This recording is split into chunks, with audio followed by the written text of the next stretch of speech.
नमस्कार, one India Hindi में आपका स्वागत है। भारत में हर साल 24 अप्रैल को राष्ट्रीय पंचायती राज दिवस मनाया जाता है। इस दिवस को मनाने का मुख्य कारण 73वां संविधान संशोधन अधिनियम 1992 है, जो 24 अप्रैल 1993 को लागू हुआ था। हालांकि भारत में प्राचीन काल से ही पंचायती राज व्यवस्था अस्तित्व में रही है।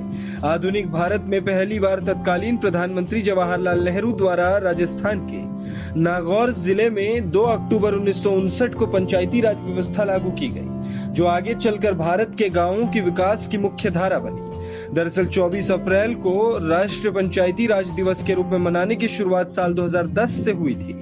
पूरे देश को चलाने में सिर्फ केंद्र सरकार या सिर्फ राज्य सरकार सक्षम नहीं हो सकती है। ऐसे में स्थानीय स्तर पर भी प्रशासनिक व्यवस्था जरूरी है।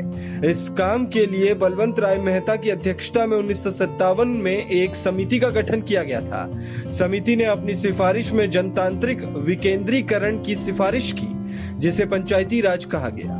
पंचायती राज के तहत गांव, इंटरमीडिएट और जिला स्तर पर पंचायतें संस्थागत बनाई गई। राष्ट्रीय पंचायती राज दिवस जमीनी स्तर से राजनीतिक शक्ति के विकेंद्रीकरण के इतिहास को बताता है, उनकी आर्थिक विकास और सामाजिक न्याय की शक्ति को दर्शाता है।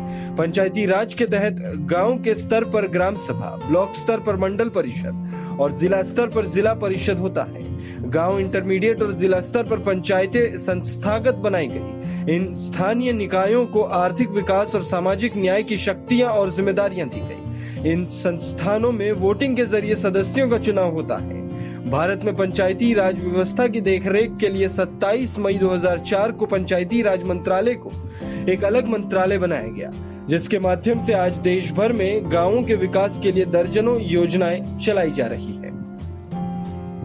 इस खबर में फिलहाल इतना ही। तमाम अपडेट्स के लिए बने रहिए वन इंडिया हिंदी के साथ।